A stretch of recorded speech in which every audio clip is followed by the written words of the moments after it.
Hello, everybody, and welcome to the Game for All show. This is episode 90. Oh my god, we're on Eat Sleep Game, which is the new home of the Game for All show, for video at least.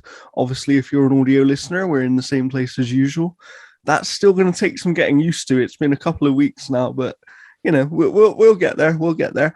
And we've got an interesting one today. We've been waiting to do this episode for a while. It's our review discussion of Horizon Forbidden West. And obviously, you know my co-host by now. And if you don't, down below, we have the master of audio and video, Sean. How are you, Sean? Very good. Thank you, Jordan. Good, good. And to my left, we have Mr. Eat Sleep Game himself. And we're now on his channel. How are you, Luke? I am okay. Yes. Oh, wow, that's pretty positive as far as Luke intros go. I'll take that. That's like a 9. It's because I'm on holiday from like Monday, so like I'm just in holiday. Screw everything. Kind of Very nice. So we are, of course, going to talk about Horizon Forbidden West.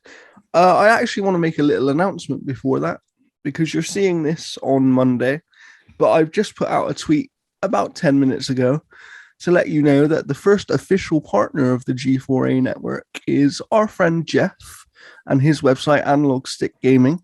So please go and check them out, because that's a great website. Jeff does great reviews, and he actually has his own review of Horizon Forbidden West. So go and give that one a read, because I'm sure he would appreciate it. And now, let's get into it. Let's talk about Horizon. We're going to do spoiler-free to start with, so don't worry about that if you haven't finished the game yet. We're all aware that it's a very long game with a lot of content. So, Sean, let's start with you, because I think you actually finished the game this morning. I did. And I believe you played about 40 hours. Is that right? That is about right. I think around 42 I finished up on. And about that final hour was the credits. That was a long one. And I'm not surprised, because it's a very impressive game. It's big. It's ambitious. It is, at least in my opinion, it's not the Horizon 1.5 that I was expecting it to be. It's very much a sequel. It's bigger, better. It's Horizon 1.9, maybe? Maybe. I think it's a true sequel in all the senses of the word. I think maybe the only thing you could knock it for is it is the PS4 sequel. You know, it's not necessarily... I think that's fair. I think that's actually a very fair point that we'll come on to later, but I can see that. Like, it is a sequel, but maybe it doesn't step up as much as people would expect from a PS5 sequel, but that's because it's a cross-gen game. Sure, absolutely. And as you're going through the game, you can see the inspirations for this game. It's not wholly original. I think the combat is pretty original to a point. Ultimately, it's Monster Hunter, and then boiled down into a more single-player cinematic experience. Love that. So for me, the gameplay in an open-world environment is one of the best I've experienced personally. They really did like put some production value into just the storytelling, the cinematics, the animation. It's very impressive, and I got Mass Effect 1 to Mass Effect 2 vibes about this game. I know we throw around these things a lot, you know, Assassin's Creed to Assassin's Creed 2, but the way they structured your team, the way they structured the build up to the final mission. Yeah, I know what you mean. It if you remove the decision making of an RPG like Mass Effect, it because you're playing Aloy, you're not playing your own Shepard, you are playing a predefined character. If you remove that away, I got like a team vibe from this game, which isn't something I was expecting out of Horizon, because Aloy is quite stoic and standoffish. So I really enjoyed it. Like I was going in thinking, okay, the first game, the story, meh. Yeah. And Aloy, meh. But the gameplay and the world, beautiful, fun to play, pretty streamlined. And I was expecting more of that. But while you do get more of that, I really did enjoy the gameplay. And at no point did it get boring, and they definitely keep adding things as you go through, at least through the story. I wasn't expecting to enjoy the narrative and the storytelling and the characters as much as I did. So overall, very, very positive. So we'll talk more about story in detail later on, of course. But I'm with you. I actually think story is one of the big areas of improvement in my opinion, from compared to the first game. In the first game, I just didn't care. Do you know what I mean? Like, I was playing the game, but I just did not care about the story. I did not connect to the characters. Definitely. I would say, sorry to interrupt, just the one area that first game really struggled with was making you care about the different locales you're going to. Like, I remember the first time you go to the Karja base, which is Sunfall. Yeah. Is that right? Yeah, I believe so. Man, I did not care about anything or anyone in that place. It was lifeless. They didn't do enough. And that is very much rectified in this one. Absolutely. But that's my thing about this entire game, because I loved this game in certain aspects, and then I didn't like it in others. And it means that I'm in this really weird place where I think it's a great game, but I'm not sure that it's a game that I love and would put up there with some of the top games ever, right? I don't know if it's there. I don't know.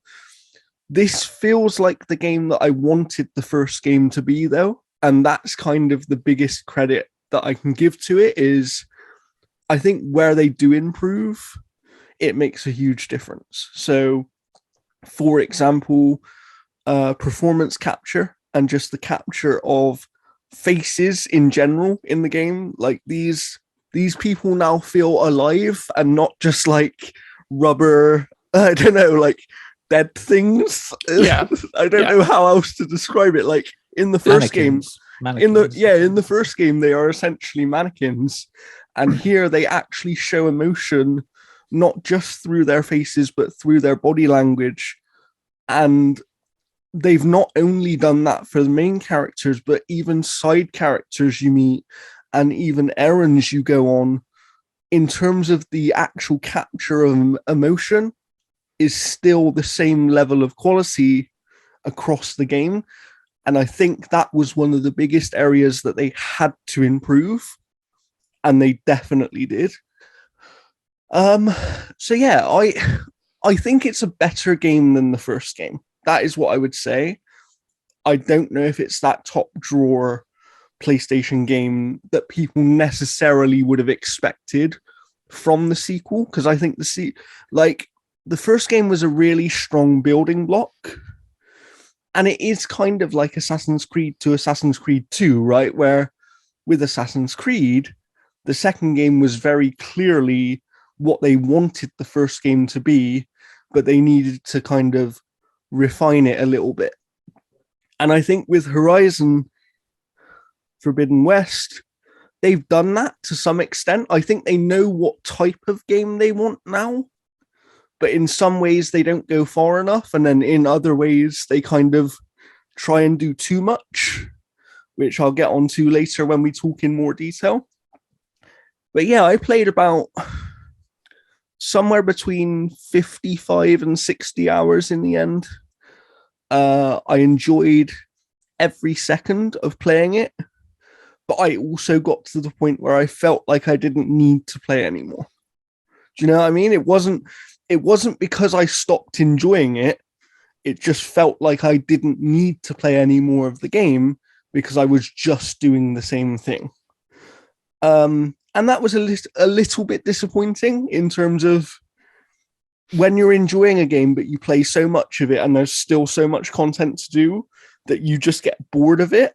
I don't know, that doesn't happen to me very often. You know, it's very rare that I get bored of a game, but I think that speaks to how much stuff there is to do in this game, which is also a positive thing in some extent. So yeah, Luke, how did you feel about your experience? I thought it was a very good game.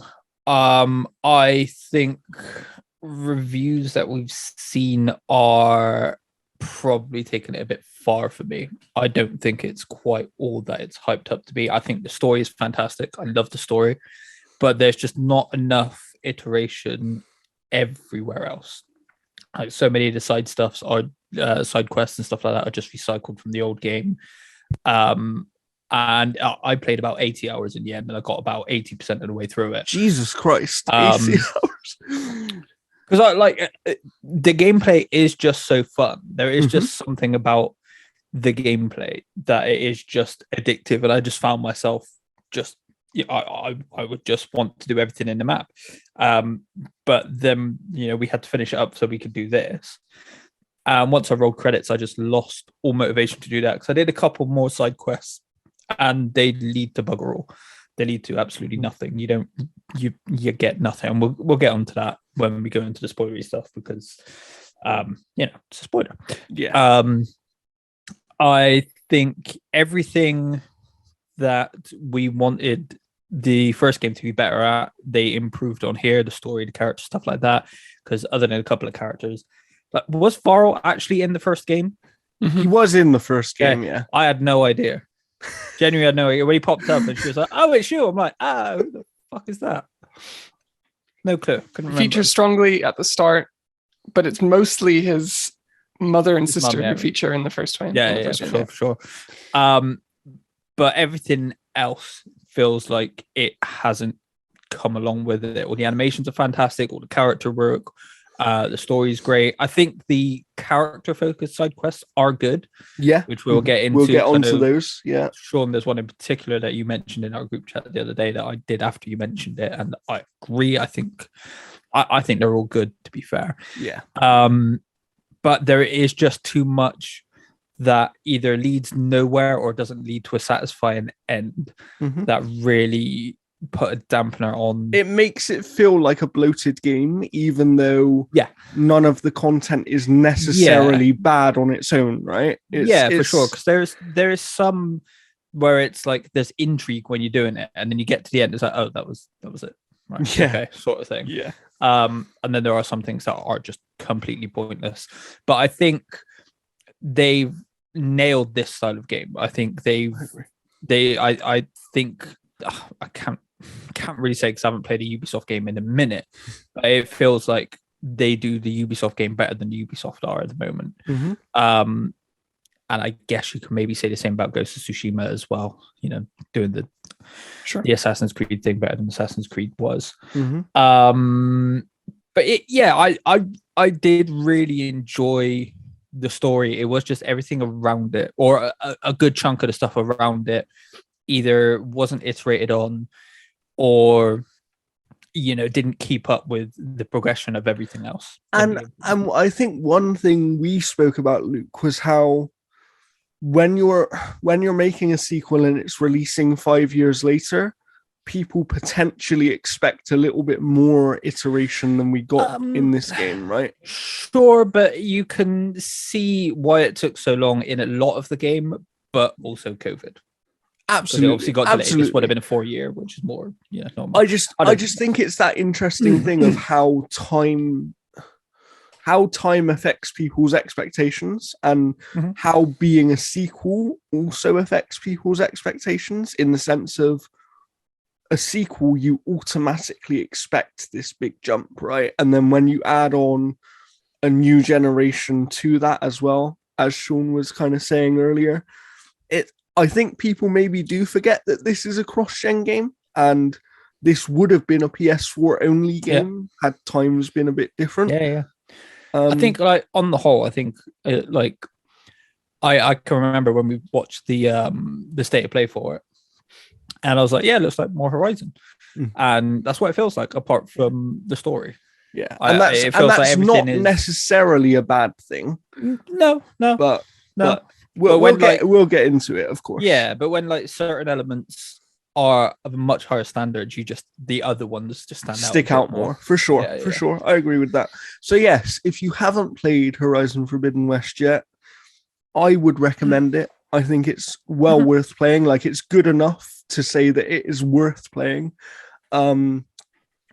It's a definite improvement on the first game, if that's what you're looking for. In terms of overall, it is a better game. I think you wouldn't find many people that would argue with that. They may like specific elements more in the first game, but overall, I think as a package, this game is better. And if you haven't played it yet, leave this episode and come back later, because now we're going to start spoiling things. Because I want to talk about gameplay, and I'm going to start a little bit negative here, because I actually agree Luke, with what you were saying earlier, that the gameplay is just fun. Like, on the whole, it's just fun, right? Like, it just, something about it, I wanted to do everything in the world because I enjoyed, for the most part, being in the world, fighting these machines, etc. Good variety of enemies, all that sort of stuff. And then I hate moving around this world. And part of that is because the improvement they made to traversal in terms of climbing and stuff like that, there's a definite improvement, but it feels like halfway to where they should have been. It feels like a half step. When the climbing actually works. Absolutely. And this is what I was just going to get to. It's, in my opinion, the climbing, for example, is better than the first game because you are able to climb in more places and it's less linear in that sense. But the game gets confused. And you can actually see it happen where there will be a ledge like hand height above your head, and Aloy will just not grab this ledge, even though the game is telling you that you should be able to. Yeah, I have a lot of capture. I got stuck in a cave. you need to climb up to get to the next point, and there's shitloads of like hand-holdy bits. There's shitloads of yellow when you click the button for your focus to flash up. But she just wouldn't. Just straight up wouldn't. It didn't matter what I did. I tried jumping. And those are the times where I notice it's like, this is why it's a half step, because the game still wants you to be in a very specific position for it to work properly. And when you compare that to something like what Assassin's Creed has done in the last few entries now, or even Breath of the Wild, what Breath of the Wild did back in 2017, it's like, there are better climbing systems that already exist out there.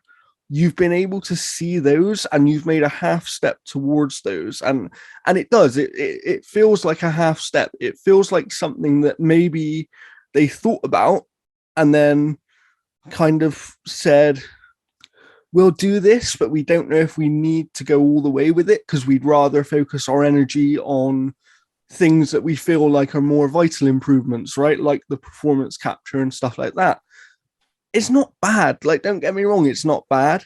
It's frustrating. It's just frustrating, and it just feels, it makes it feel like a half-baked element. And to be clear, it could be a bug.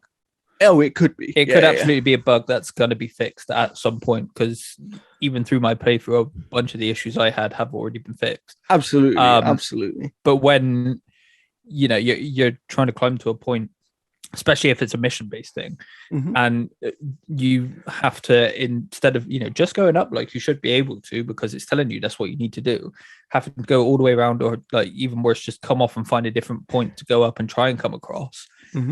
It just gets incredibly frustrating, especially like you bring up Breath of the Wild there. It's like, why can't we just, I kind of get they don't want you to be able to climb everything. Yeah. But like it feels like they've, I honestly think they've thought too much about it. I think they've tried to overcomplicate it. Interesting. I think if they simpled it down, it was just like, well, it doesn't matter about the hand-holdy bits. Those are clearly rocky areas. You should just be able to. And obviously, I don't know how hard that is to do. I know that making doors in games is very difficult. I mean, my thing is, right, and you guys know that as a developer, I do defend developers because things are difficult. But the point is, games have been doing this stuff better than Horizon Forbidden West has done it. And other games have been doing it for years now. It's not like a new thing. Do you know what I mean? Yeah, and it's not the only form of traversal that's a bit of a pain. Like the overriding and the riding. You got the pullcaster as well. That's the pullcaster's annoying. Yeah, I'm not a big fan of the pullcaster, but I think the riding machines is a bit iffy. Other than like the flying's cool. The flying one is cool. The flying feels cool.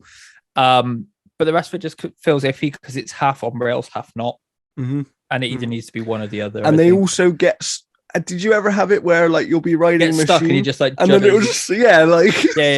It happened so many times. And that's about the time I stopped like traversing and just quick traveled everywhere. Yeah, I gotta say, I mean, just for convenience, I gotta say, I didn't have too many issues with traversal. Mm. I know what you're saying. There were a couple moments where it felt like even if you just hold up, Aloy will find a weaving pattern up a mountain, maybe just to make it look more cinematic. I don't know if there's something going on there.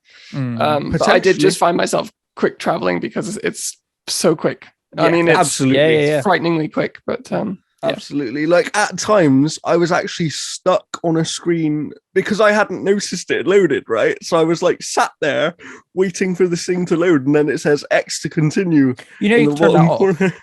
You can't turn it off. You? Yeah, I turn it off. So it literally fades to black and fades back in. Oh wow, I didn't even know that was a thing. It's meant to. It still pops up and then it's like, oh shit, no, never mind. Sort of thing. So it's like so quick that it just that's interesting. Interesting. I wanted to ask you guys though, beyond traversal, obviously a huge part of the gameplay in Horizon is the combat, right?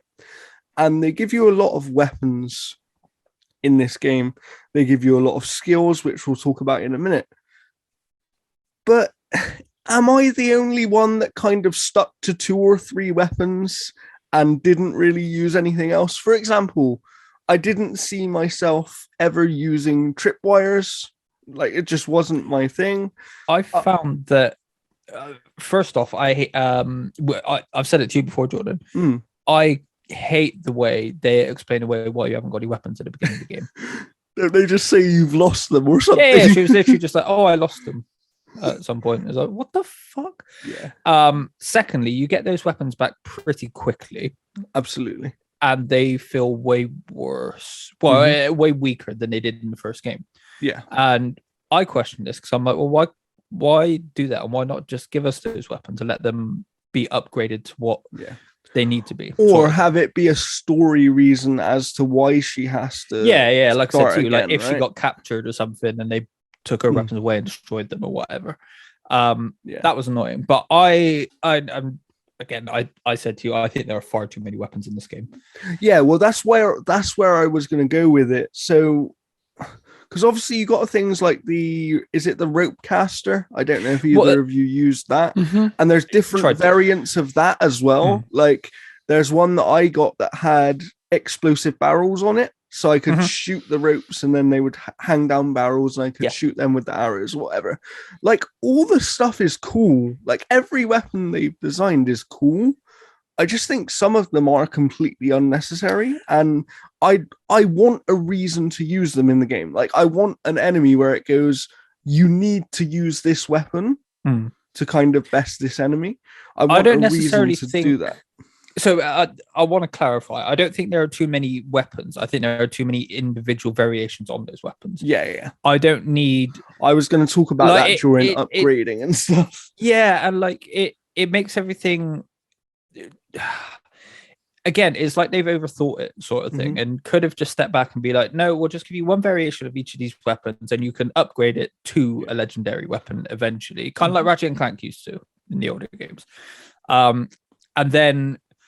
Again, I think you could have had it story or side quest where you get the certain upgrades, right? Yeah, you get certain upgrades where they like take your weapon and they're like, oh, we'll coat it with this, and now you can shoot fire and it won't damage it, or you can shoot ice or what have you. And it would have made that side stuff more meaningful. Yes, to some extent. The way like it works fighting the enemies where they're weak to certain elements, pairing that with like the stats become redundant at one point because like it and the rarity of the weapon becomes redundant at some point because like it was very, very, very, very. It might have even been after I'd finished the story that I got plasma weapons for the first time. Interesting. Like I didn't get a single one. I was like, where the fuck are they? Why have I not picked up a single plasma weapon? Interesting. And that obviously happens, but like it got really frustrating when I was going into the menus and I was like, right, do I want this one or this one? This one does it as blast, but this one has the regular arrows, and this one it's just too much. Like I really think they could have just dumbed it way down. This is what I was going to say is that's where I am with you is I don't mind having the 3 different types of bows because they do function differently and they do different things, right? I don't even mind having the different rarities within that class of bow.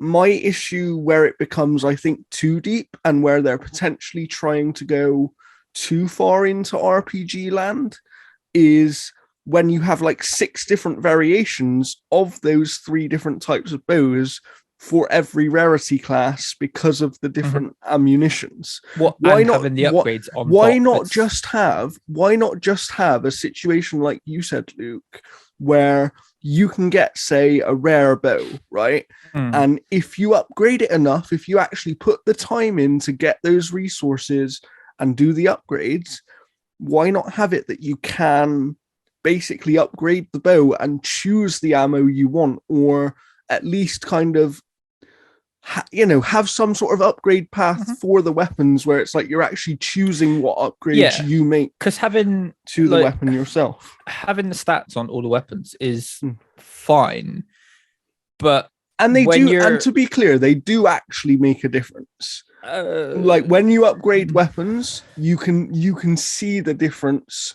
in terms of the damage you're doing. You can, it becomes then how meaningful is it, right? Like, do I need to do that extra damage, or actually can I just fire 2 or 3 more shots instead? I think they kind of showed their infancy in this style of game with you're going to be able to collect more powerful weapons, but you're also going to be upgrading. It's like, why don't we go with one of those things? Because I think one of those things would have been, if you focused on one of those things, it would have been way better and would have been way more manageable. And it would have meant that it was actually important to look at those things. By the end of the game, I really didn't give a shit whether I was upgrading weapons or if I was getting more powerful weapons, because it was all elemental. I agree with that. And it's incongruent with the spear, where you get one and you upgrade it. So like, why wouldn't you apply that across the board? Exactly. You have Aloy's bow and you can upgrade it and it has its own tree, and then more the loot, because there's not a lot of joy to be had in opening loot caches in this game. Like there's almost none. They're everywhere. Eventually you're just seeing the little purple for it's highly rare, and then the orange is like super rare. Do you know that? So the orange rarity materials that you could get, by the end of the game, I was getting so many of those. Like pretty much every time I killed a machine, I was getting at least one of those. And it's just like, so the resources are overabundant in some cases. Yeah, in some cases. And in other cases, they're like really hard to find. And I think to me, that speaks to this game on a whole, is it just feels like the balancing of what they really wanted out of this game is a bit wrong. It's almost like they just need to tighten up a few things still and kind of maybe slim down a little bit in terms of, again, going back to the weapons, as you said, Luke, why have it that you can, for example, you can do the arena in the game. I don't know if either of you touched it, but it's basically a gladiator fighting pit against machines. It's a way to unlock some of the best gear in the game, but you don't need to do it because you can upgrade weapons. So because you can upgrade weapons, you never actually have to touch that piece of content. It's what game was it? I can't remember, but it was Death Stranding. God, I'm going to mention it again. It's kind of like Death Stranding, where the building became redundant really quick because you just didn't need to do it. The other parts of the weapon stuff with Horizon is just nullifying other parts of it. Absolutely. If you get a more powerful weapon, you don't need to upgrade more. And if you upgrade one weapon, you don't need the more powerful weapon.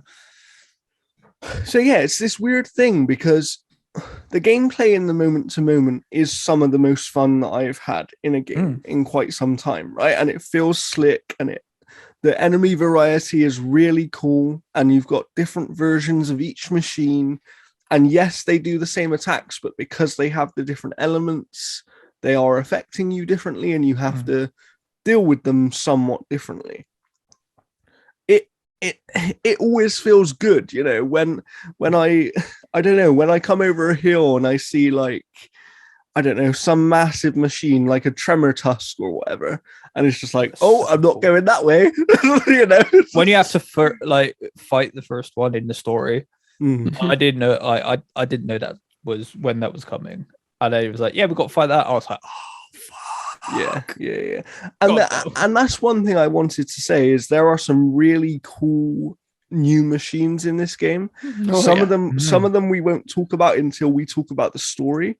But there are some really interesting machines, and I think they did a good job of keeping the old machines, but also adding to them in ways that made sense. Yeah, and they kind of did the opposite to the weapons, where the new machines don't make the old machines feel redundant. Absolutely. Like the stalkers and stuff like that are still a pain in the ass. They're so tricky. They're good fun. I mean, the game really shines as an action game, and it makes me feel like the whole thing, you could remove all the RPG mechanics, and frankly, you can play the game as if they don't exist in the first place, which is pretty much how I did. Which is probably why I my playtime is a bit slimmer than most. I realized early on I didn't need to upgrade my stuff, so I don't think any of my gear or weapons were ever past the 2 out of 5 upgrades. Yeah. There was no need, and if you mix and match your traps and you apply the right if you're playing the game in the right way, you don't need to worry about it, and I got a lot more out of it because once you start getting bogged down in like, oh, you need to go get a boar hide, or do you need to go pelicans, and it's just like I'm good. I only upgraded as like they were available to me. I didn't go out on my way to upgrade anything. Do you know where I think the frustration comes from me though? I get what you're saying there, Sean. Like, there's definitely a game here where it's like, if you want to just play this as an action adventure game in an open world, you can do that.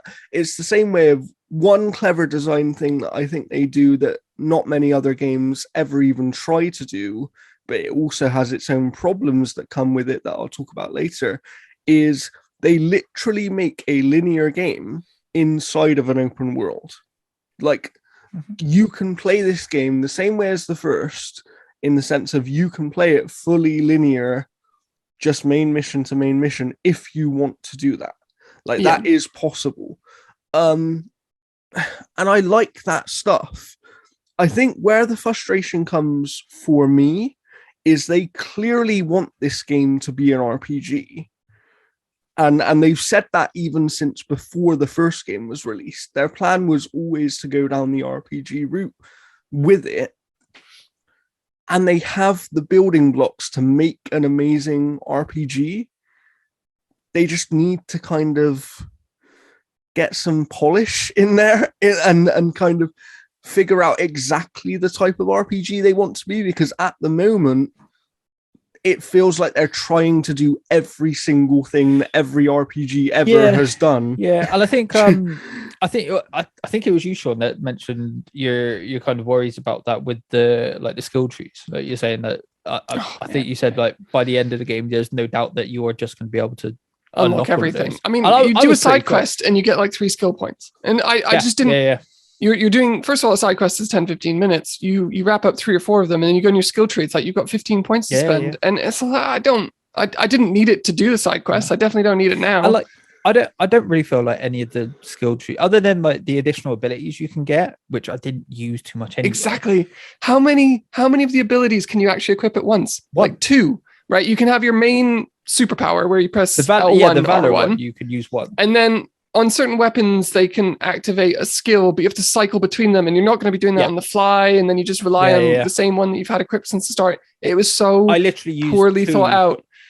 I literally used 2 of the Valor ones. I used invisibility for the most part because sneaky boy. Yeah. And at the beginning, I just used the first one I unlocked, and I was like, they don't really explain it all that well.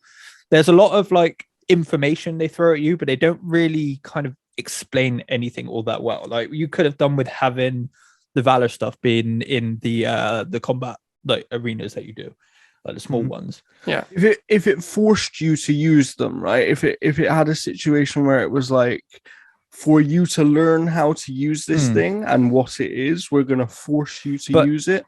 But they don't ever do that. And it is kind of, again, it is kind of like the weapon thing, where it's like they want you to kind of feel like you've got your way of playing, but they don't go deep enough with it that it matters. For me, and I had this epiphany like halfway through, when you're fumbling through your inventory, like battle inventory with the D-pad, trying to find the one that you want. And there's not enough buttons for what they're allowing you to do. placing a trap during the heat of battle is like, it's just never going to be top of your mind. Yeah. Even though they're super useful and they're way overpowered. What they needed to do is look at a game like Returnal, where it's like, okay, well, we've got these fancy triggers now. Maybe we'll dual function the two triggers. That gives us 2 extra buttons. Maybe instead of having the spear be always equipped, right? So it's R1 and R2. Maybe the spear is just another weapon that you have to cycle to, and that frees up some buttons as well. And like, first of all, the spear combat, I've said this since the first one, it's not good. It's no better now. They added some new bells and whistles, but I constantly found myself leaping over the person I wanted to kill. So this is just what I was going to say in my kind of in the skill tree situation, right? Yeah. They've got the 5 skill trees. They do this interesting thing where they've actually changed some things from the first game and put basic skills from the first game near the end of some of the skill trees, which I thought was really interesting. It's like, why do that? Because we could do that easily before, like notching errors and stuff. That seems like an odd balancing thing there, but also they have the melee skill tree, right? And I think from that, it's clear to me that they knew they needed to add something to it, and those things exist, and they are like, when you do the melee pits, that's kind of cool, but outside of that, it's like the problem is it still feels the same. Melee still feels the same, and therefore it functions the same, and therefore it's, for most people, I don't imagine it ever being their preferred way to engage in combat. The only time I used melee was when I was sneaking around, and I used it to like Instant like the stealth strike. That was it. Yeah. Otherwise, like it just kind of gets in the way. Absolutely. And I even think they nerfed the critical hit. When you down a monster, and it's like, rush in. It's very dangerous, but rush in and give them press an R1 and you get a critical hit, but it does such a tiny bit of damage. It's like, and then they would get up and swipe me away. It's like, well, that's not worth my time. Absolutely. I'm just going to hang back. I will say, because you guys were talking about the Valor Surges earlier, I really enjoyed the invisibility one because I actually upgraded it all the way.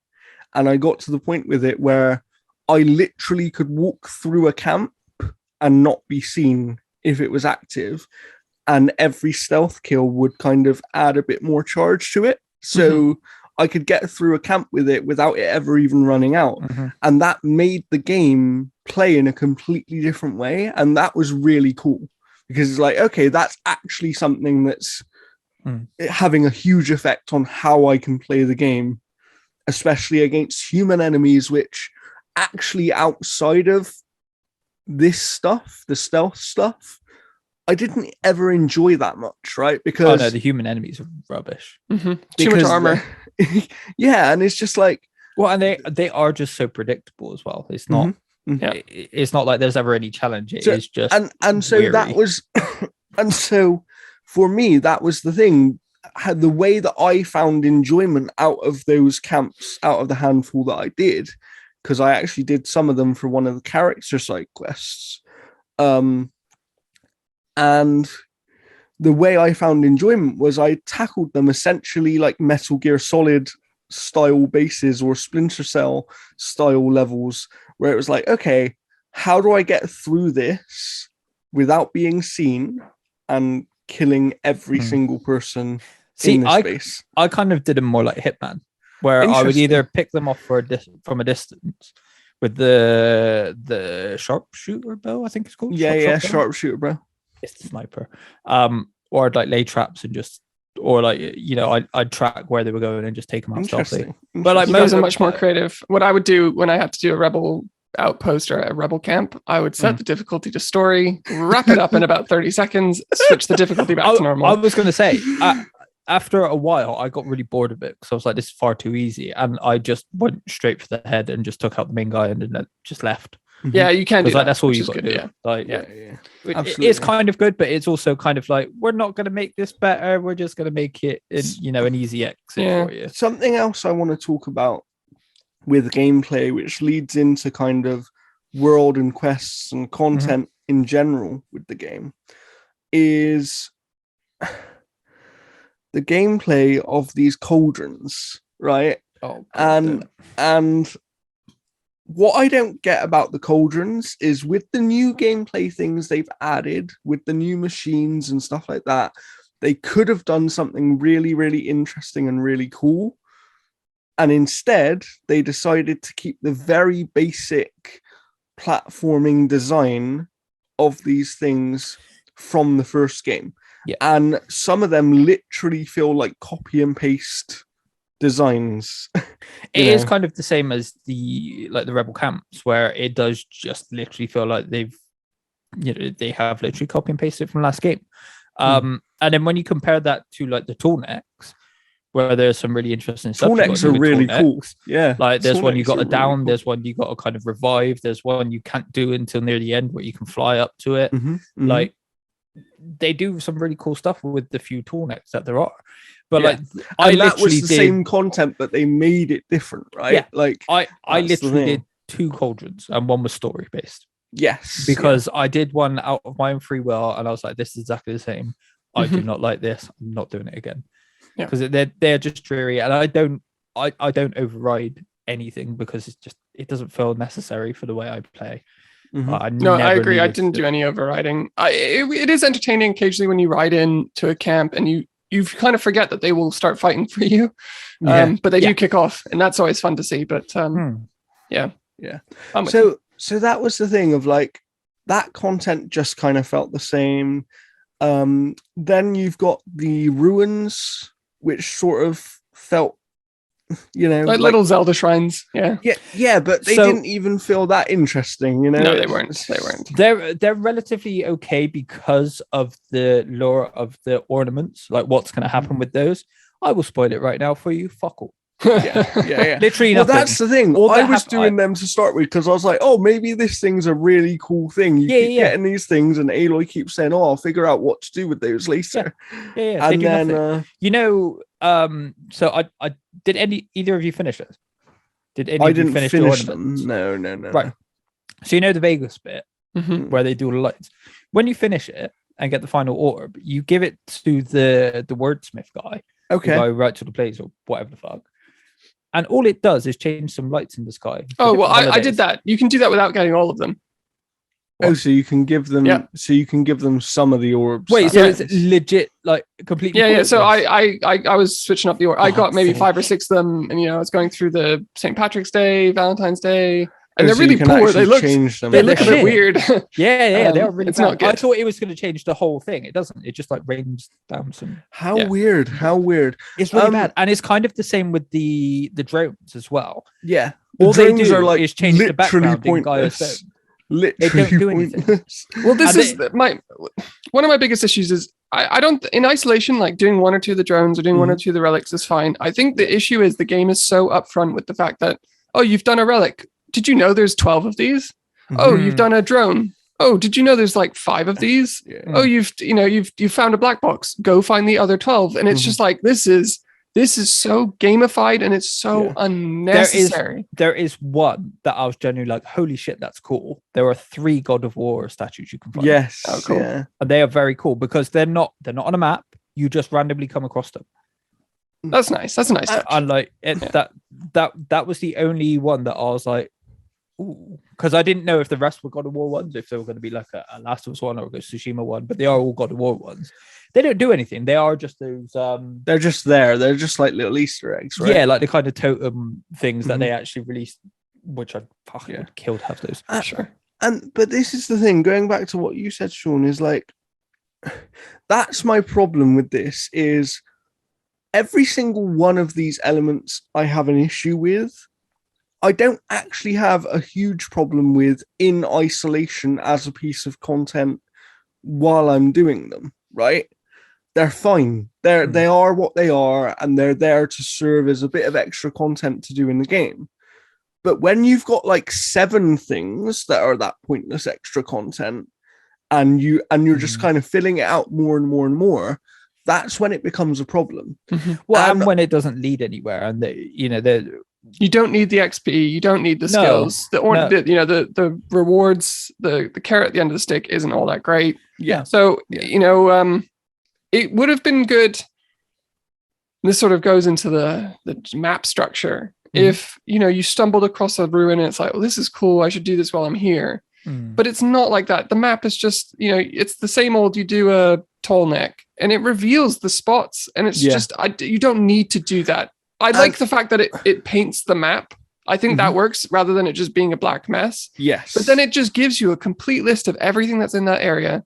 Absolutely. And it spoils the discovery. It takes something away from the game. And that actually plays into something else I've played recently a bit of, which is Elden Ring, where they take the completely different approach, right? Where it's like, we've got this huge open world, but we're going to let you completely discover it by yourself.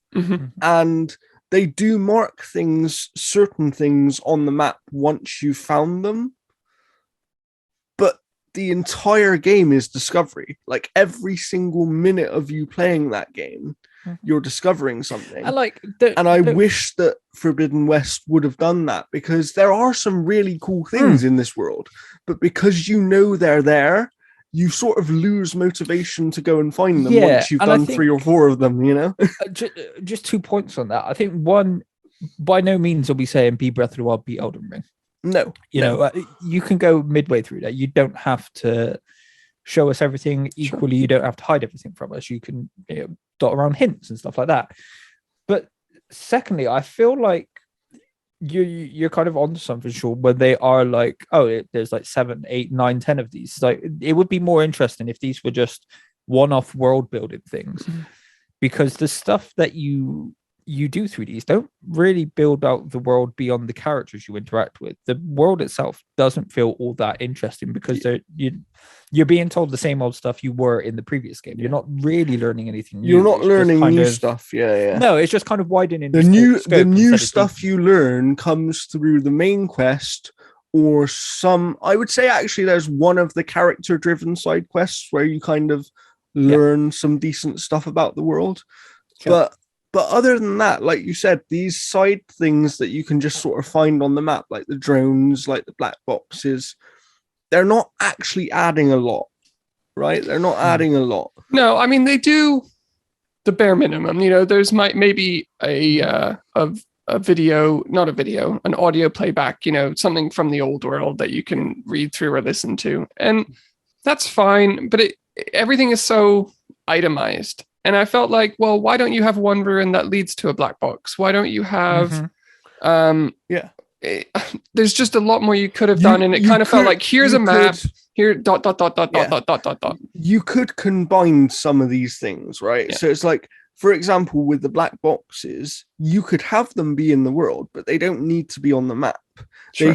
They should just be things where it's like, because you're going around, you see a plane, you're going to go and look, right? You're going to go and look. Exactly. And we're talking about side quests and errands, which are even smaller side quests. Yeah.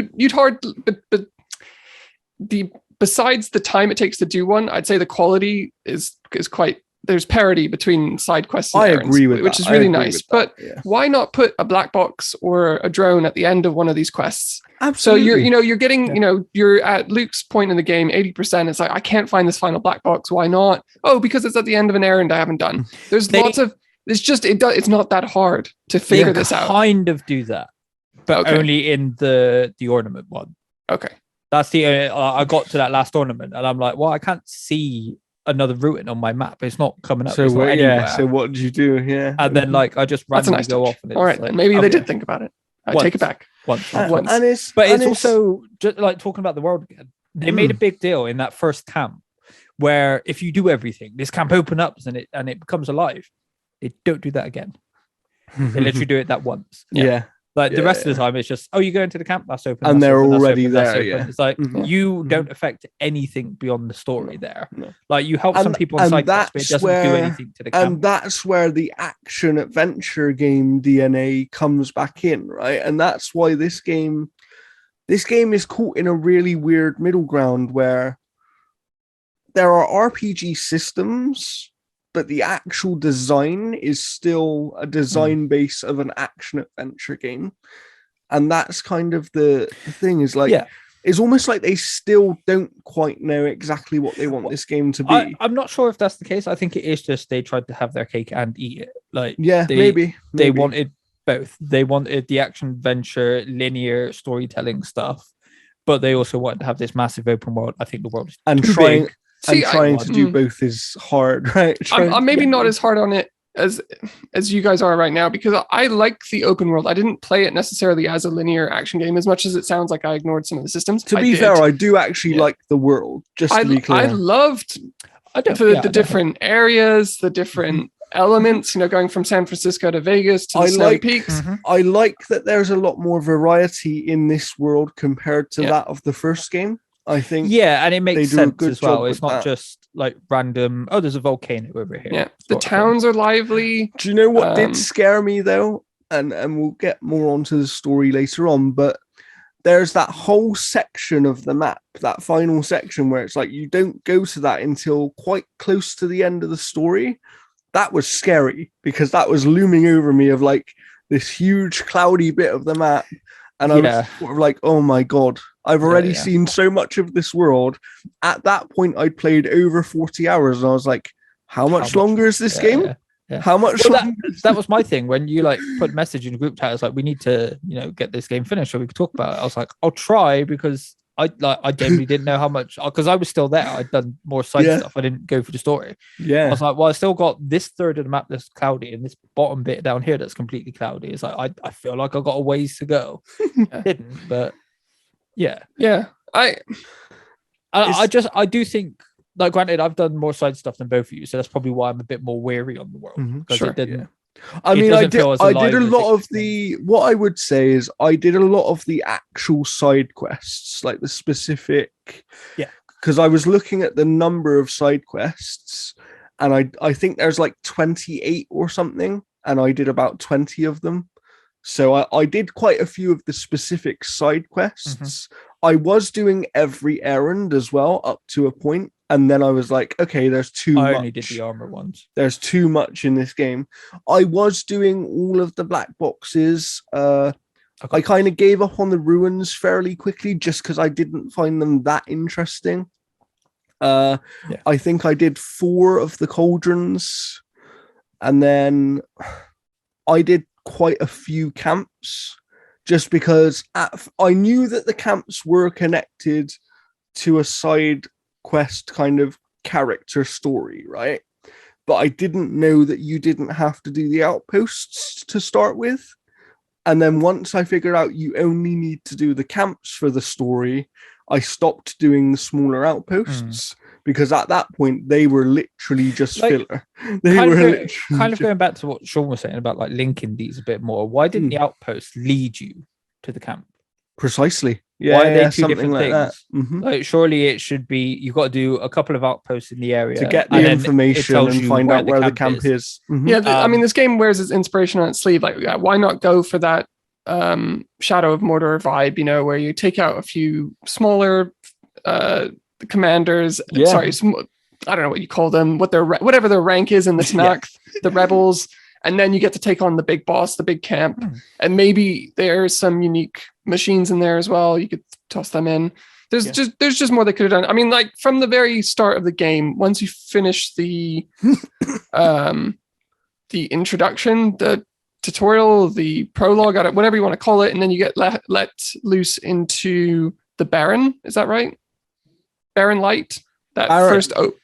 Barren Light is the area you go to go through the gate into the Forbidden Right. Bars. What's that first? Is it the Gaunt?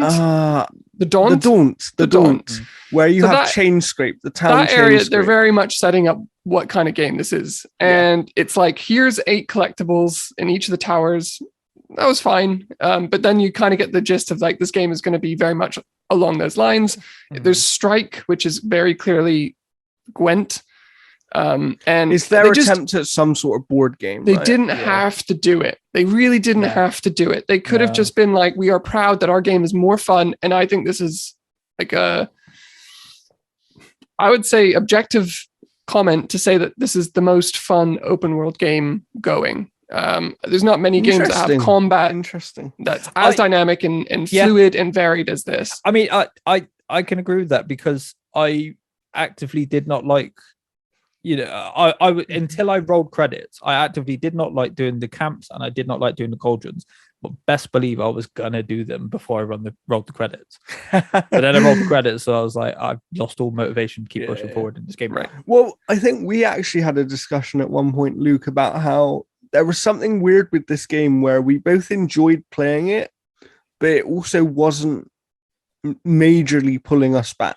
No, and like one of the things for me is, again, it is comparisons to Breath of the Wild and I guess potentially Elden Ring, but I haven't got to that yet, where it's just so many things are thought a bit deeper. They're thought a level deeper.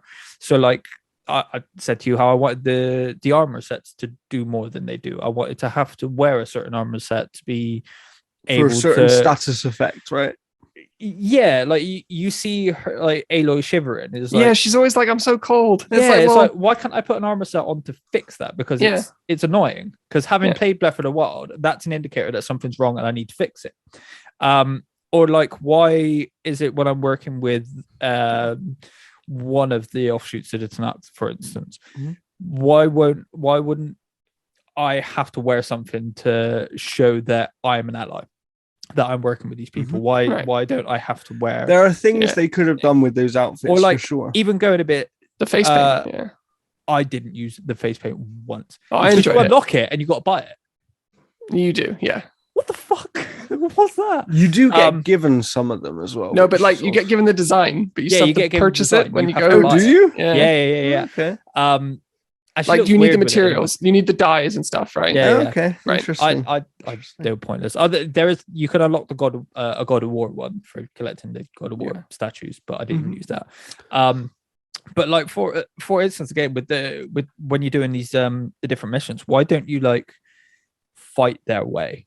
You know, if one clan's a bit more sneaky, then it's stealth based stuff. Why don't you go one where it's a lot more brash and stuff like that? Like, I wanted deeper, not bigger, essentially. And I agree. Like, you think that's a good idea when you meet the Utaru, who are the vegetarians in the world. Yeah. They find the machines divine. Well, why aren't there some missions with them where you get disabling mechanics, right? So instead of killing each robot, you get to disable them. Or... I would have loved so much if that's where they put the twist on the cauldrons. And it wasn't that you were trying to take the cauldrons down; it's that you were trying to repurpose them so the land gods could come back properly again. Yeah. But that's exactly what I mean. I just wanted that extra bit of thinking to make it mean more and be that deeper, rather than you just got to do the cauldrons again, sort of thing. They went. I think, like you're saying, Luke. I think it's one of those things where they went for more, and that to some extent makes the game deeper in some ways. But they didn't. It makes it wider. But they didn't go deep enough with certain things, right? And that's what I was saying earlier as well. Is like, it's just like I would rather have a slightly slimmed down version of this game with the systems and the thinking around them being much deeper. Yeah, 100%. That being said, I still can't escape the thing of I just loved being in this world, and I loved kind of battling these machines. And I actually got to the point where I was going specifically just to fight some machines. Do you know what I mean? It was just like, I just want to have a fight. They're truly astounding. Like the move sets on some of them, if you damage a Glinthawk or whatever, damage their wing, and then all of a sudden they're pecking you because they can't fly away, and they're just like hammering the floor. And then there were the clamber jaws, the monkeys. Terrifying. So fierce, so quick. They're just on top of you in an instant. Do you know the one that got me? And it was actually an enemy from the first game, but it is a memory I'll never forget. It literally threw me off of a cliff and I didn't even know it was there. It was a stalker. It was just completely invisible. I was just walking along, didn't even know it was there. I was going to a mission and I was walking along and this red thing just flashed and I just heard the thing. I was like, what the? Oh no. And then it just clicked. The little mine. Yeah. But I love all that. I think they've done such a good job, except with the underwater part.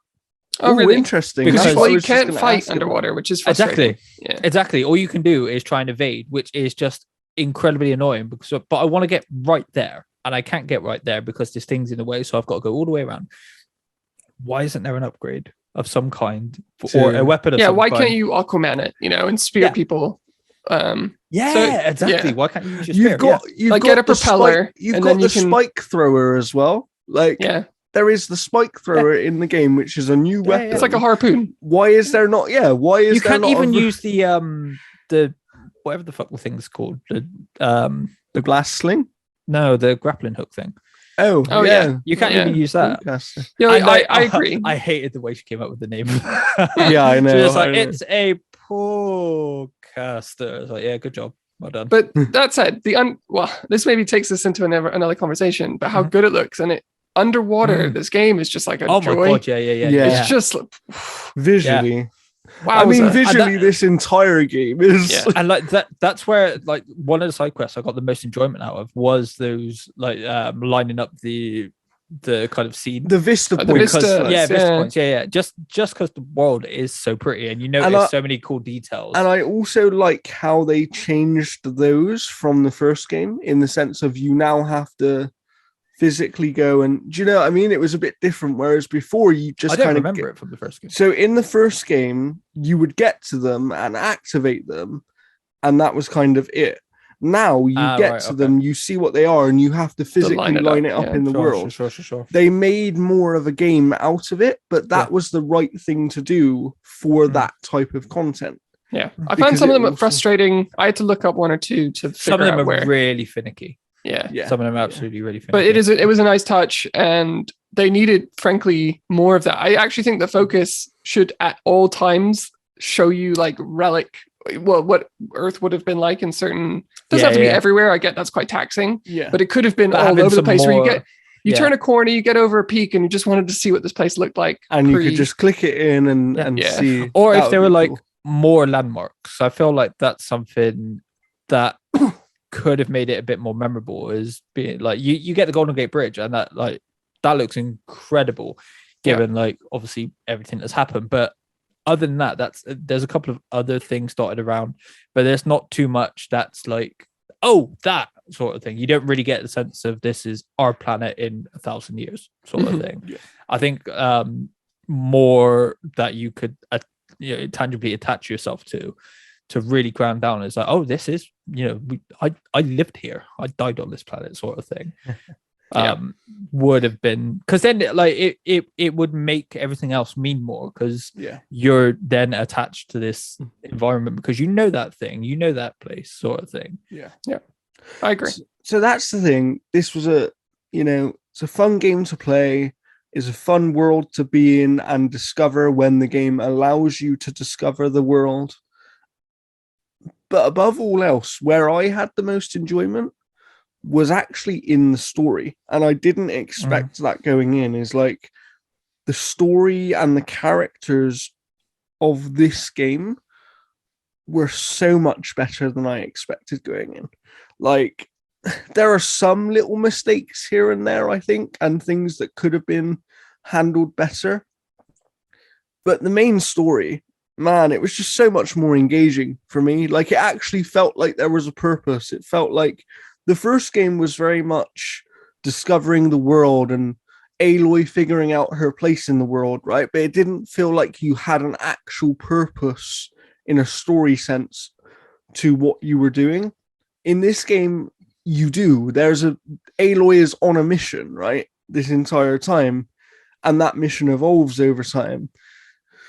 But it's like, even just that starting kind of prologue where they just kind of take you through that first area, you're trying to find Gaia, and it ends up being a fake Gaia, and it's like, okay, that was obvious. That fucking douchebag dude. Which one? The one Travis. It was just so out of place. It was fucking, and it's not even like I hate him because he's a douchebag. I hated him because it's a fucking terrible character. It just felt so out of place. And then he's got like the fucking, he's practically got a GIF going around. It's like, oh man, so fucking cringy. It's horrible. And but I liked that initial setup of like, Aloy being out on her own, going to try and find this thing, and like Vral's with her, but she then leaves him behind, and I thought that was really cool, like for that kind of opening credits moment where she leaves him behind at whatever place they're at the time, and it's just like, oh, okay, so now Varl's gone and we're never gonna see him again, and then Poor Varl. Okay. I'm glad you said it because I really wanted to say this. Who else knew he was going to die? I didn't. to I be did. fair. I did. I had a feeling So very what- early on that it's like, okay, it's you. What I would say is I You're didn't too know. nice. I You were didn't definitely know. going to be the one. I didn't know it was specifically going to be him until I found out something else. I just through- thought he was too like later nice. in the game. But He was just too I nice. knew that somebody was going to die because I think it needed to happen. The game needed Yeah. that extra bit of emotion. I didn't spot it, but the only thing that would have given it away, and I realized it obviously after I got past that moment in the game, is he doesn't have his own set of side quests, and the game is very much a case of there's no missable trophies, right? So there's no way that he could have Mhm. content that was then locked behind him dying. Absolutely, yeah. So yeah. it made sense. Yeah. Absolutely. Poor guy. One of my favorite characters, though, was actually in the first game, but I think they did an even better job with him here, and that is Erend. I really liked Erend a lot. Like, I think he's just a cool character. I had a really interesting bug with him in the final mission where he's kind of walking along with you, but on mine, he was literally just led on the floor the entire time. And every time I would look back, his body was just on the floor, and I don't know why. But his dialogue and his relationship with Aloy, to me, was one of the really cool things, and kind of having that extra emotion between them now with this new capture and everything. I think it was really cool. I did spot, though, that when they were showing off the game for gameplay the first time, there was a scene of Erend and Aloy in the jungle and kind of having a conversation, and Erend was captured by the rebels, and he sort of goes, "What are you doing here?" And it's like, but that isn't in this game at all. So clearly they changed the story somewhere along the line. Well, they probably just changed his introduction because when you meet up with him, he is in a you meet similar him sort of much situation. earlier in the game, right? Yeah, that's true. Well, That's true. Yeah. Well, we assume. There are some characters that I think they handled badly for what they could have been, and that's some of the new ones. Is like Regala, right? They kind of introduced Regala as this massive threat, and then you literally don't see her again until the last two missions. I of the game. genuinely, I forgot about her.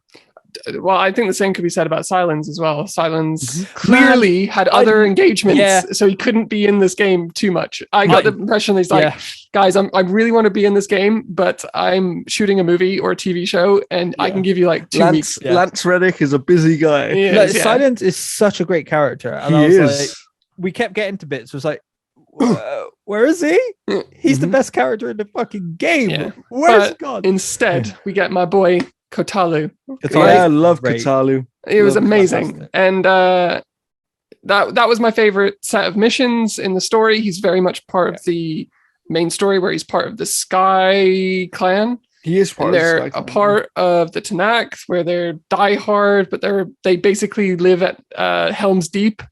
Right, and you have to bring down the wall, and that was just a really enjoyable part of the game. Isn't he one of the what do they call them? Marshals. Marshals, yeah. He's one of the chief's marshals. He loses his arm, obviously, quite early towards in the game. Start of the game, yeah. And that attack sequence there, I actually really enjoyed that because it was like, what was, it was mental. I was like, what's going to happen here? Like, it literally just went those crazy. kind of scripted moments that they got are fantastic. Like the one towards the end where they like Avengers Endgame, all those the Jurassic Park moment. They endgame all those monsters, all the fucking robos coming in and fighting for you. Yeah, some good set pieces. So I mean, cool. the Vegas stuff. Well, it's not very action heavy, apart from fighting the. I like doing that whole not underwater. Lapras. That's a Pokemon. What is it? I thought the same thing. I thought the exact same thing. Like a sea serpent. Right? Yeah, I can't remember what it was. But I did. Yeah, I enjoyed that whole underwater section there and kind of seeing the lights and all that stuff. That was cool. Just on that, really quick, I really think that there should have been some single encounter robots like that. I think More that of should have that, been the only Mhm. time you encountered that machine. Yeah. And I think that would have made it a bit more special, because when I saw it come up again, I was like, oh, that. Yeah. So Yeah. I know what you Does mean. the snake ever reappear? Because Yeah. that's a good moment. It does. Okay. you can, they're out in the desert.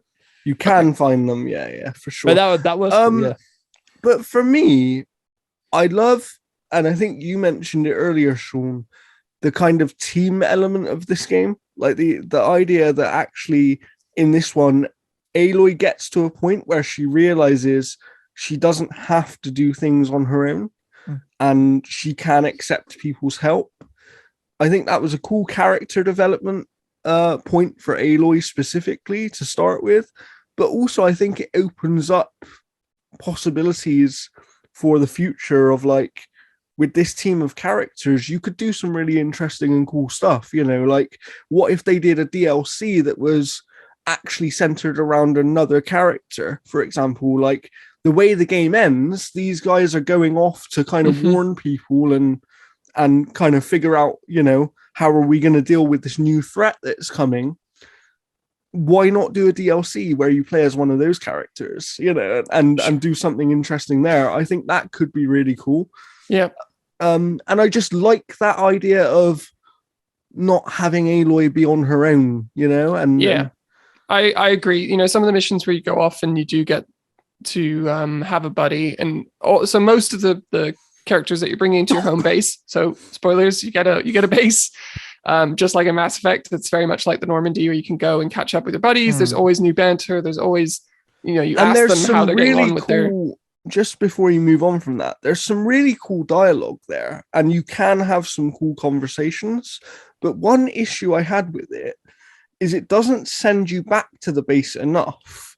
So yeah, when you go there and you try and have these conversations, sometimes to get all of the dialogue out of them for a specific option, you have to choose that option like 4 times. Yeah, a lot of those conversations are very stilted because of that as well. They do not flow very well. Like, someone will say something, and then your next response would be, Aloy be like, so you said this about this, like, tell me more about this. It's like, and it's like, you've literally just said that. You don't need to. It is such a weird way. It's almost like it's almost like the game's expecting you to come back between those moments of dialogue. See, I am that person. Like, I can't switch off the game without going back to the base, because I just want to feel like I've wrapped up my play session. That makes sense.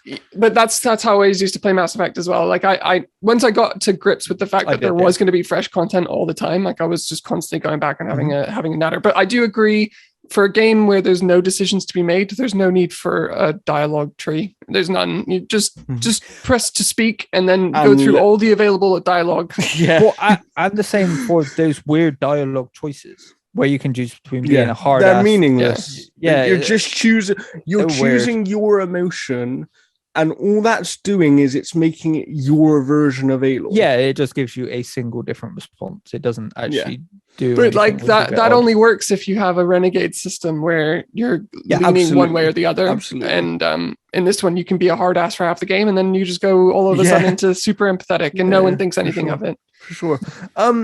But yeah, so I actually like a lot of the new characters. I liked Zoe. I thought she was great. Cool. I actually kind of specifically went out of my way to do her quest as well, because I felt like, as I was playing, I was like, I want to help her. I want to help her do this and prove these idiot villagers who don't believe in her. But when those land gods start singing, that was so nice. It was such a nice little touch. So I don't know if it was a bug, but you know, when you first go in and have to talk to the choir, I think they're called.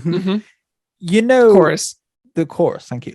You know, the actual choir that sings. They are so fucking loud. Yeah, you can hear them like everywhere, right? And like the volume doesn't change. So I was up in the cutscene, and they were jamming what everybody was fucking saying. I was like, could you just like stop for a minute so I can actually hear? That actually makes me think of one audio thing that I hate, and it was Aloy talking underwater like I was meant to hear what she was saying. It was very Yeah, muffled. but no, but you would, because it's like Yeah, she had a face mask on, it's but over her mouth. but they didn't need to muffle it. I wanted to hear what she was saying. Like, So as the player, you need to hear it, right? So it's like, what's the point of having it be muffled? So I've solved this in my head a long time ago, because it's always pissed me off. Interesting. Especially when it's like you're doing a stealth thing, and she just starts talking, and you're just like, shut the fuck up.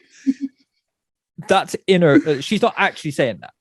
That's what yes, exactly. Moving. So when But she's I'm underwater, like, it shouldn't be muffled. That's inner thoughts rather than her actually. But she is actually saying everything. You can like swing the camera around and her mouth is moving, shit like that. But like in my canon, anytime anyone does that in a game, I'm just like, who are you talking to? You're talking to yourself. That's just in your head. That's why in game logic, it's thoughts. No, I get that. I get that. Can't hear it. That's not the case. That's not what it is. They are actually talking out loud, but I have to do that so it doesn't break the game when I'm sneaking past someone. It's like they didn't. That makes sense. That makes sense. But yeah, no, I love a lot of the new characters. I'm Except not Alva. so. I was going to say I'm not so sure on Alva. She's interesting. And as in like where she comes from is interesting to me, and that tribe is interesting, but I don't know. I just did like she felt like one step too far. Like I think they could have done something more interesting with her. Have her almost be like a mirror of Aloy, but because like their whole tribe thinks the opposite. They don't think like all the shit people are shit. They think they're fucking incredible people. Yeah. Where like I think you could have done more of that instead of just being like, oh, I was wrong. Like, have her a bit more hard-headed, but have her fight against. I suppose part of that is she comes in so late in the game that they don't have time for that. But I agree with you. I agree. They absolutely could have. Especially with a side quest as well. Yeah, so their side quest is a bit meh. Their tribe is the Quen, and I gotta say, even after the first game, I felt like I was a bit or I couldn't distinguish the tribes too much. And I don't really understand why this world is tribal. Like, tribes, if you go back to like prehistoric man, the reason why they were tribal is they needed to protect land, their culture. They didn't speak the same languages, right? But all these fucking people speak English. They can get together and they can work shit out. They don't have to have these massive wars. And like, I don't get it. I guess that's where we're heading, though, right? That's kind of. Yeah, but I get the tribe, but I don't get why they're so tribal. Like, why are they so like we wear feathers and we use bow and arrows, even though we can see that there were guns. Like, if you can find a light show from Las Vegas, right? Yeah. You can find an AK-47. Yeah. You know what I mean? And you can figure out how to make one as well, right? Yeah. Like if you can, Well, I'm with you. There's actual proof of that because all the bigger fucking dinos have guns. Yeah. Yeah. One and two, the advanced the Spectres. Mm-hmm. Mm-hmm. So there is clearly the capability of doing that. Yeah. So like. So I kind of wanted to see in this game that there was going to be in the Quen would have been a good opportunity. They've come from a faraway land. Yeah. They've come from the west, which could have been. I was assuming like Australia, maybe. Mm-hmm. Yeah, I thought it was further west than they actually did come from. Sure, right. It could have been Hawaii or something like that. I don't really know, but they could have done something where it's like they weren't this random tribe and they were actually quite advanced and they wore like because they revered the old ones who are us, right? Mm-hmm. Why didn't they wear normal clothes? Like, why are you guys still dressing like? And they've clearly got them because prehistoric. They make you wear them in that one bit. Exactly, yeah, they do. Yeah. So that would have been so cool to run into this tribe that don't live like what current America does. It would have thrown you off, right? It would have thrown you off in the world. Completely. And like, where do they actually come from?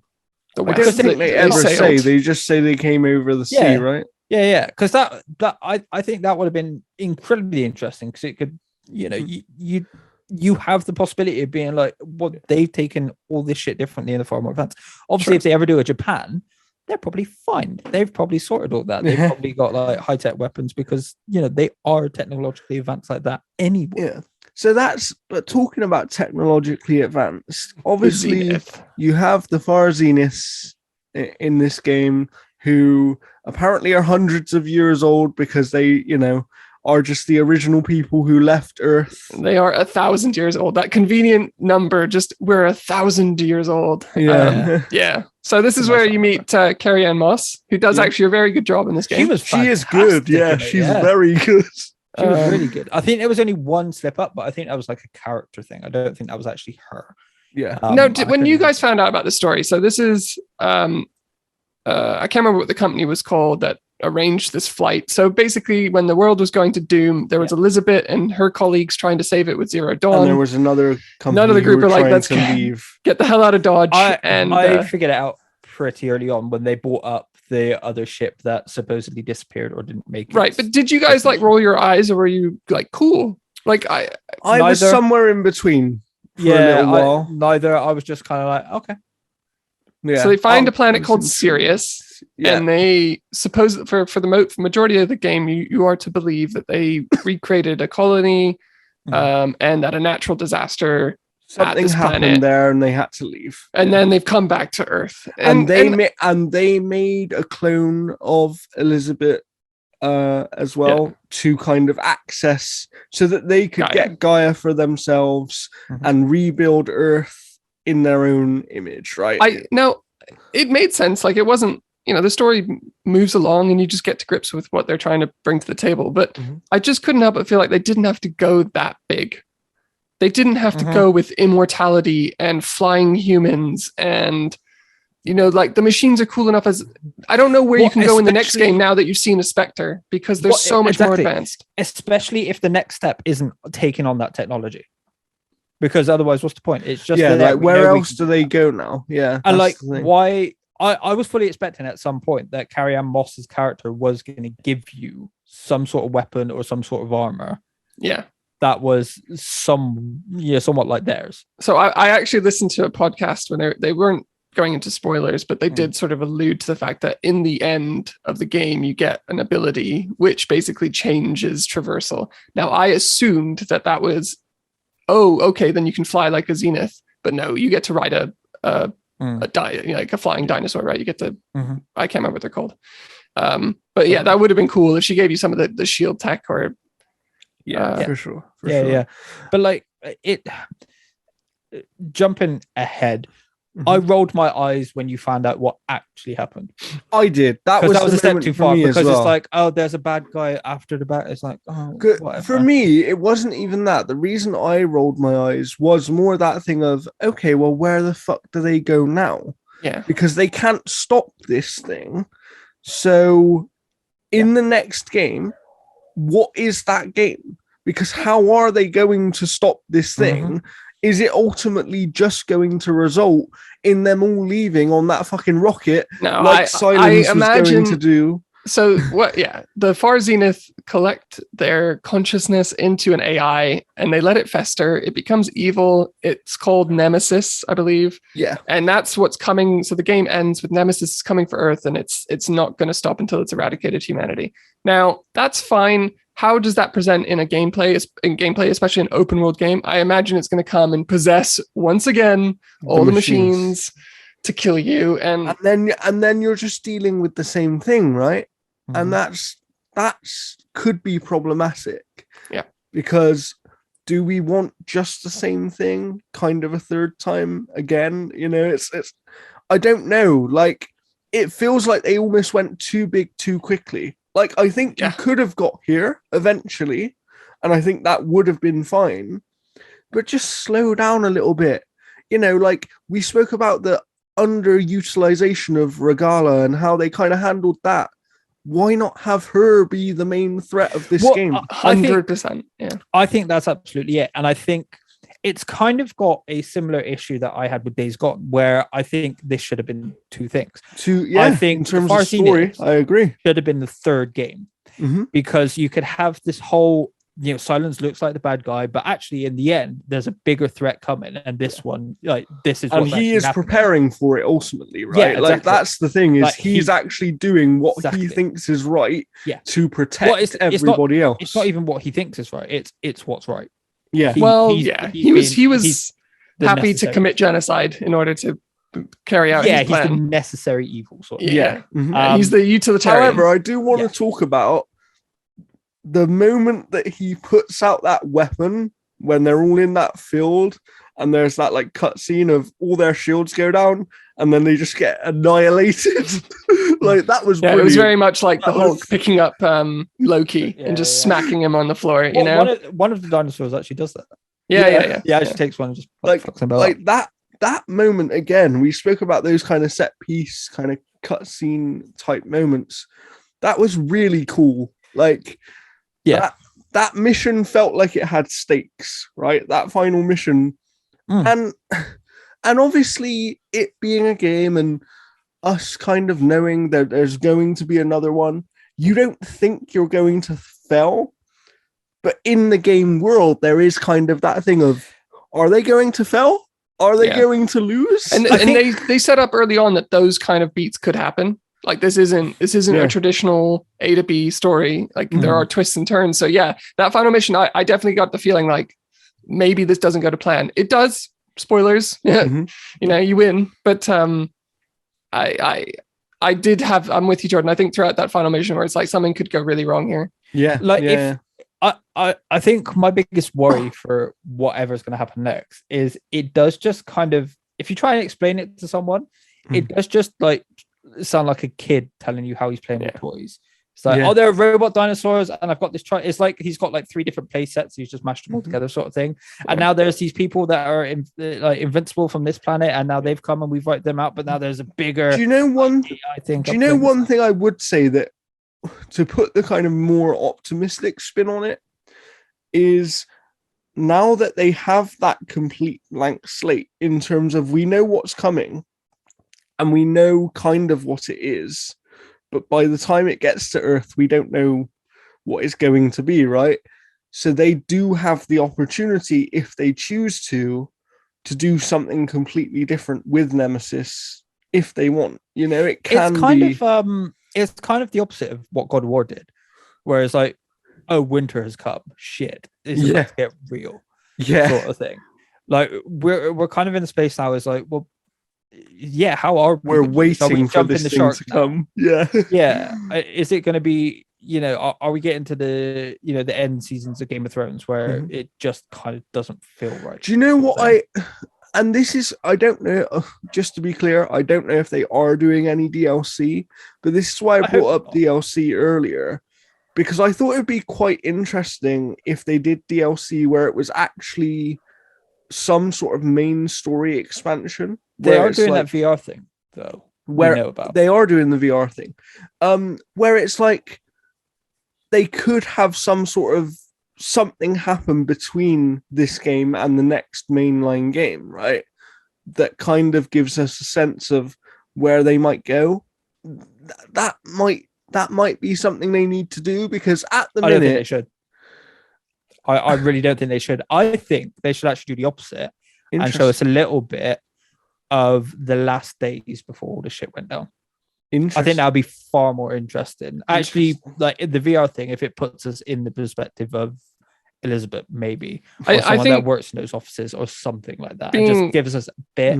Being practical, they already have, like, Aloy is Elizabeth, right? So it would make a lot of sense if you could just be Elizabeth for certain areas, or be Beta. You could also see what Beta, what it was like being Beta on that ship. That'd be cool. We didn't even mention Beta. Didn't love her. Thought she was a bit dull. No. But she's a clone. I thought she was quite annoying. Yeah. But I also kind of get it, like, because of the backstory of that character.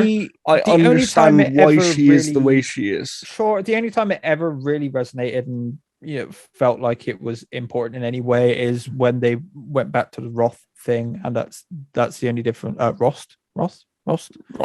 Yeah. That's where the difference is between Aloy and Beta. Is that that was a nice moment. When they say that was the difference. Yeah. Otherwise, I thought she was just annoying. Like, but I do like that.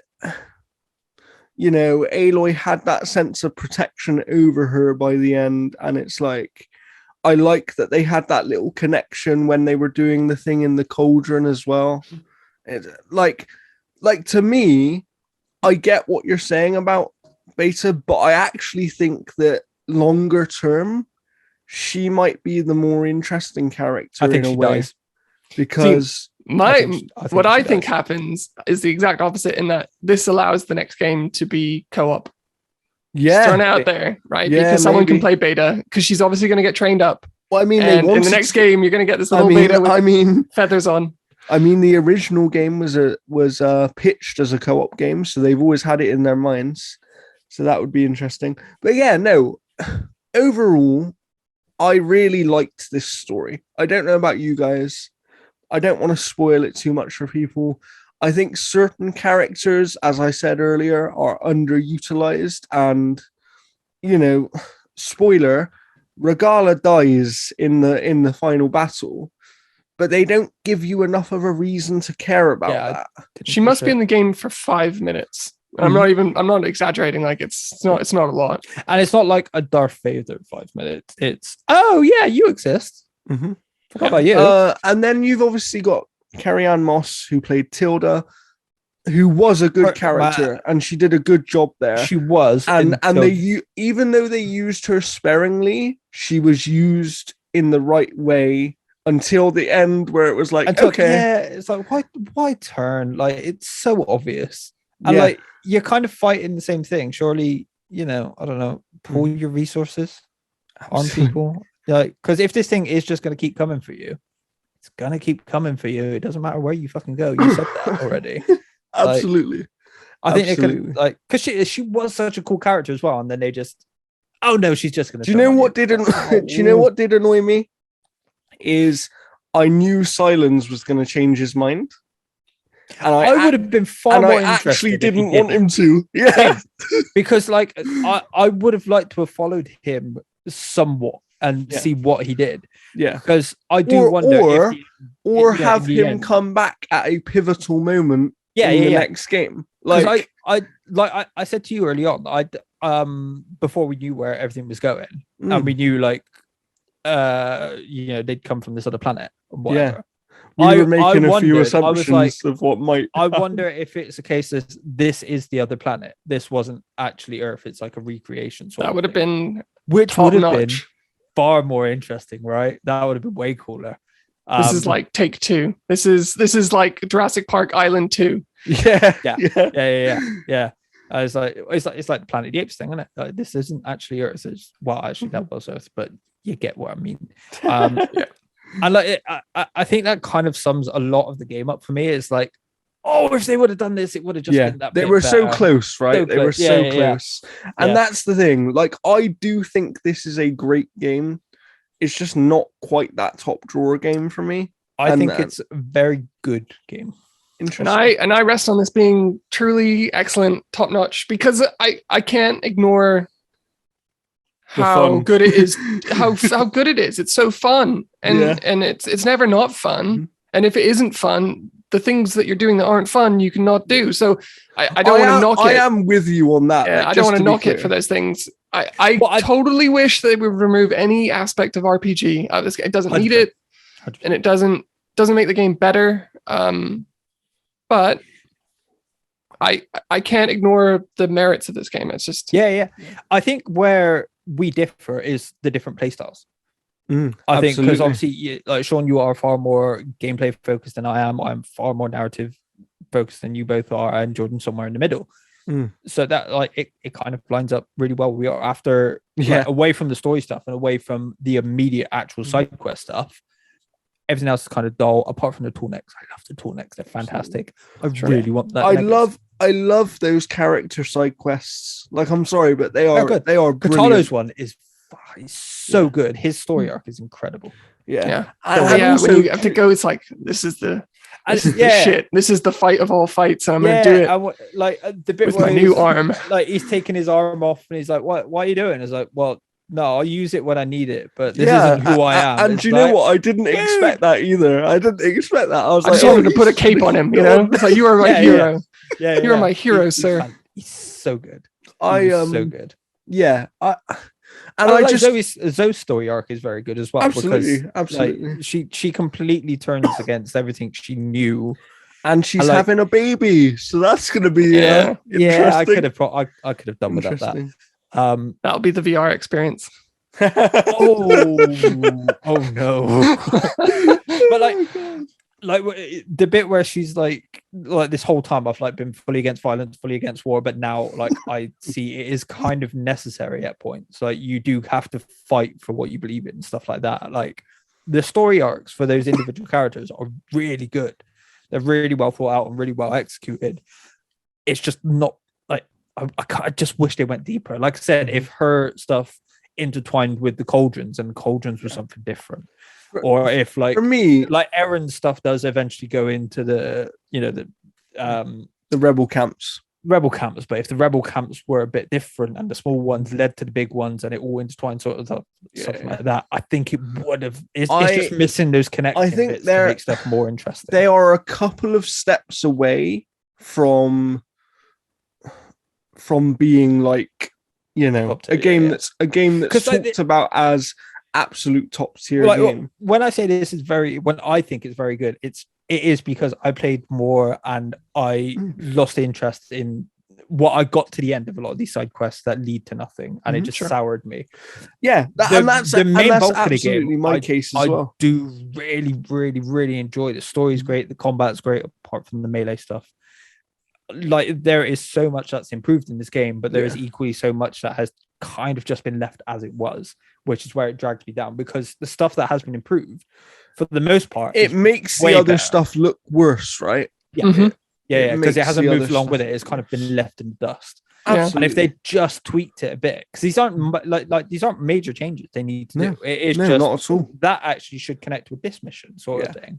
And it just makes it that bit more interesting. I don't want them to be chasing trends, and I couldn't help but find correlations between the Daunt and White Orchard in The Witcher 3. So it's like this mini open world before you get to the main open world. Obviously, they stole Gwent, or the idea of Gwent, this game that runs through the entire open world. There's like 1,000 things they've taken from Breath of the Wild. Yeah, there's things from obviously the Ubisoft formula. We could. The thing is, we could have said that. To a certain extent, you could also say that about the first Horizon. I think 100%. that was a lot of people's issue with it. Is like, but the thing Horizon is good at is it takes what other games does and tries to do them better. But the problem is when it doesn't do those things better than the other games, it then kind of sticks out. So I don't necessarily think that's the problem. I think the problem is the things they've iterated on are very good, and they've done a good job with that. Absolutely. It's the things they haven't iterated on and have just copy and pasted from before. Well, it's like I talk about with the kind of facial and animation capture of these people, NPCs, right? It's like that is so far ahead of the first game, and the lip syncing's off, and it's so annoying. But even outside of that, and I'm with you, that is annoying. But even outside of that, it just makes it so much more engaging to be in these conversations, 100%. to just do these quests. I've heard so many people that are just like, I normally just read it and skip. But they don't now, because you're not reading it, you are watching. I agree. Yeah. And there's no other open world game that's even remarkable. That's even close. It doesn't come close to it in terms of that performance level in the open world game. So why just lean into that? Make 100%. The commerce, lean into what they do the best, right? Yeah. And I think that leads to what you were saying, Sean, is like maybe certain parts of them are chasing not wanting to be these other games, but kind of chasing what they know is popular and what people like, right? Like when we talk about open world RPGs, we talk about The Witcher 3 as possibly the best one of all time currently. Every game is chasing that in some extent, you know, and it's kind of like the Breath of the Wild comparisons to everything. It feels like everything's chasing Breath of the Wild. You're never going to get away from that, because as we discussed with Mike Bithell last week, games do take from other games, and that's how they learn and get better. And it's the iteration is where like that really comes through, and that's what some of like the Tornex, for instance, they're the replacement for the standard towers and stuff like that. They're far more interesting. They are. But they don't iterate enough on the other aspects, or they don't be creative enough with the other aspects. I kind of disagree. I see how and why games iterate. It saves a lot of just time figuring out design. But I get that for a game like Dying Light. But this is as big budget as they go, and I want to see them setting trends like Breath of the Wild did, They should like be setting Elden the Ring trends, is not now. chasing them, right? Yeah, exactly. Like I don't want to see them iterate on the Ubi formula. Like, that just doesn't appeal. And you Do know we what? think that they're actually just maybe not the studio for that? possibly, but Because they are very new. But like this is unlimited budget, right? In terms of game development, like it doesn't when, get bigger. when you're at Bring Sony, in the talent. yeah, when you're at Sony, you bring in the that's right. talent to Because think outside the box a little bit. They did that with the first one. They brought in the talent to make this game that they had never done before. And to be fair, in terms of combat in an open world environment, I think it's top notch. And they've now brought in the story and the acting and the animation. And that's all fine. And this is what I was just going to say. I think that there are things they do better than any of these other games that we discuss, right? I guess it's that thing that they're not setting at the moment. They're not doing anything that's setting a trend for others to follow. In the sense of like, they're just kind of doing what they know works for this style of game and doing it very well. It can kind of be dangerous when you've got something like Elden Ring breathing down your neck that is doing what it's doing. Well, yet again, because right? it can just easily overshadow. That conversation happened of maybe this game got crushed a little bit because it yet again released next to supposedly one of the best games ever made, and it's like that's such a shame for them because this game is a great game, but you know, it's just like I don't think it did. I think it is just a case of Elden Ring is this kind of year's Breath of the Wild. Like it is that thing like that is so out there and so unique, and it's doing things so differently for sure, and showing you don't need to hold people's hand. You can. But I think that plays into exactly what we want from Horizon, right? Like we want them to do something where it's like we've never seen that before, and it outside of combat and the kind of dealing with dinos, and even that you could correlate to Monster Hunter to some degree. It's like it's never felt like they're doing anything completely original. So where it becomes interesting and where it becomes fun is how meaningful it is, right? And I think in terms of meaningful, this story is brilliant. This story and being in this world and completing these side quests felt meaningful. They handled all that content expertly. The problem is the stuff that's in the game that isn't meaningful, and I don't know whether they ran out of time to do what they wanted to do with some of that stuff, or whether they just kind of needed extra content to pad the game out. But even then, there's that argument of like, yeah, you can have a bit of that, but there's still a level of it where it becomes too much. I think you need to be brave when you look at your map and just be like, I'm brave enough to not put anything here. Yeah.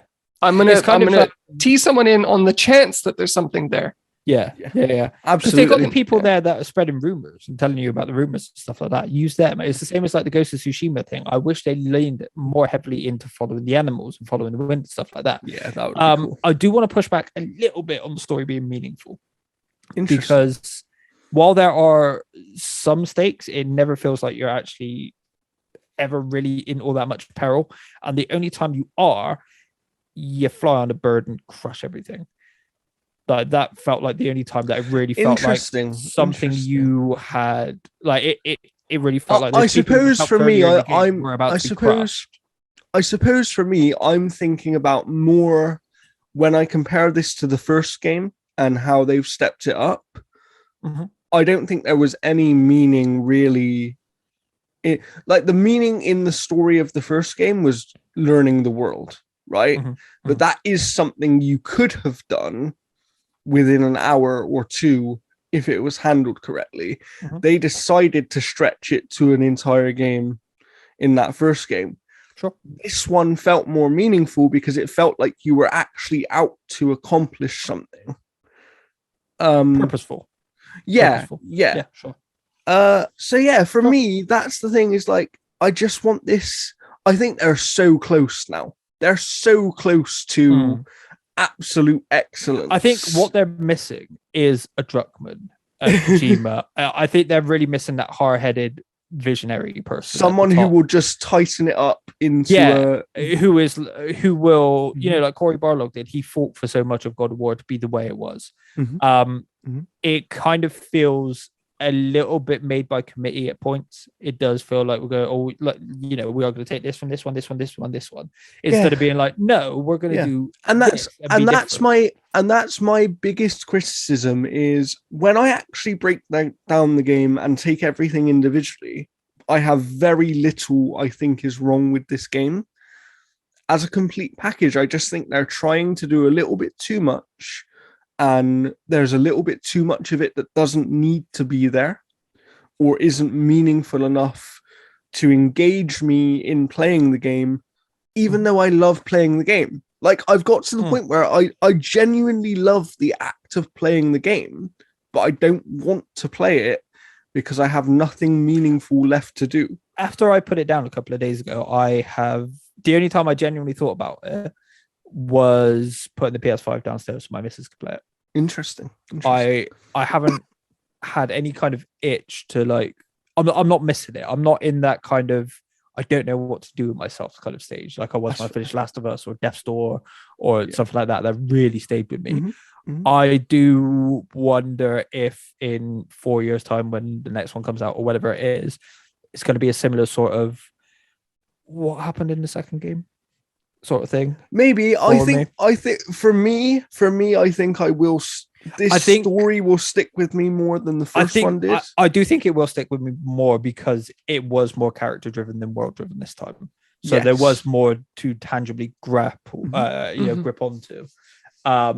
Absolutely. But I still think it is missing that kind of killer hook almost. You know what? Like the robot dinosaurs isn't enough. Sort of thing.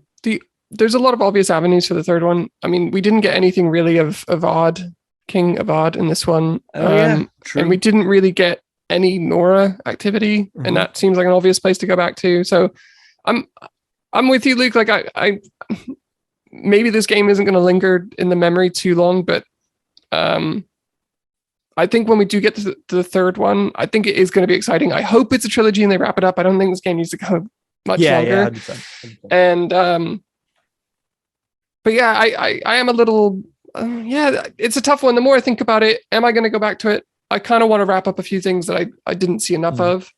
But I'm with you, like, and I'm with you, Jordan, definitely, where it's like I once you finish this story, I feel like if I had to uninstall it tomorrow, it wouldn't break my heart. I'm definitely not keen to go 100% this. I don't think I'm going to see anything. There's so much to do. It's not even that it's not even that there is so much to do. It feels like there's more to do than there is because it is a bit dreary. Yeah, it's not. It is just kind of you are doing like the collectibles.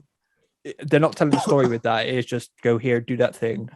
Oh, there's another one over there. Go do that thing. It's not like there isn't a link between them other than what you are actually doing. Sure. So it just feels like you are ticking off boxes. You're not actually doing anything meaningful or that much. So I'm getting the feeling that I might already know the answer to this, but do you guys think this is going to end up in your Game of the Year list? I think it might, but it won't be near the top. I don't expect it to be. If near I'm the doing top. a 5, probably not. Okay. I don't imagine because I think Sifu is a better game. Interesting. They're very different games, but I enjoy Sifu more. I imagine Elden Ring is going to absolutely murder me. If you were to ask me right now today, it is my number one.